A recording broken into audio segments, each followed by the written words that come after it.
Inihayag nga mismo ni Coach Tim Con na pressure umano siya ngayon sa Gilas Pilipinas dahil na rin sa laki ng expectation ng mga fans sa kanyang panunungkulan.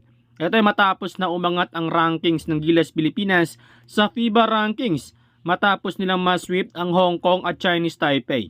Ganun pa man ay inamin pa nga mismo ni Coach Tim Con na hindi sila dapat magpapadala sa pressure dahil nakaka-apekto lamang ito sa mga laban ng Gilas Pilipinas.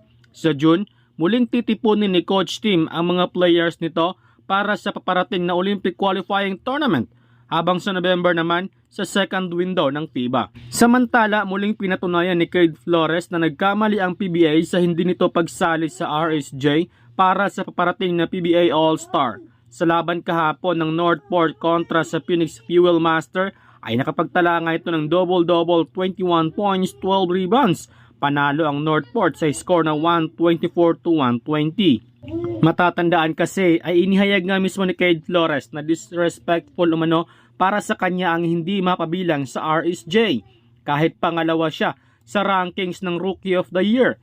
Inihayag pa nga nito noon na papatunayan niya sa PBA na nagkamali sila sa hindi pagsali nito sa RSJ.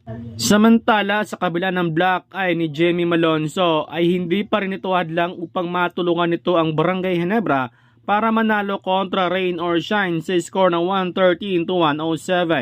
Nakapagtala lang naman si Malonzo ng 32 points, 4 blocks, 8 boards at 3 assists.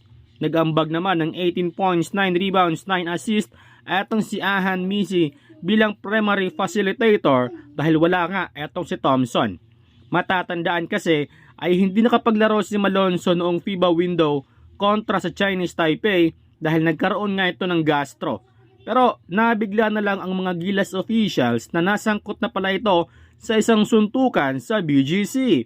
Ayon sa report, isang MMA fighter umano ang nakalaban ni Malonzo. Wala namang parusa ang ipinataw ang SBP, Ginebra at PBA sa kanya dahil ayon sa spin.ph na walang parusa si Malonzo dahil siya mismo ang nabugbog. Pero kung ang kalaban ang nabugbog, malamang may paglalagyan etong si Malonzo.